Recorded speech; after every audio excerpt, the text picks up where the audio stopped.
அனைவருக்கும் வணக்கம். நான் பிரபாகரன், ஜோதிடர். நான் சென்னையிலிருந்து பேசுகிறேன். இப்போ கால சர்ப்ப தோஷத்துக்கு விதிவிலக்கு தான் சொல்கிறேன். கால சர்ப்ப தோஷமே கால சர்ப்ப யோகமாக மாறும், கருத்தில் கொள்ளுங்க. இப்போ ராகு கேதுக்கு இடையில் அனைத்து கிரகங்களும் மாட்டிக்கிச்சுன்னா அது கால சர்ப்ப தோஷம்வாங்க.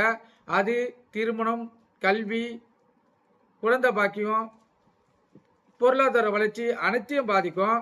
ஆனால் அதுக்கு இப்போ கால சர்ப்ப யோகனுக்குள்ள ராகு கேதுகளை கேது கிரகங்கள் அமைந்து லக்ன சுபரின் சாரம் பெற்றால் இல்லை குரு தொடர்பு பெற்றால் அந்த கால சர்ப்ப தோஷம் கால யோகமா கால சர்ப்ப யோகமா மாறிடும்.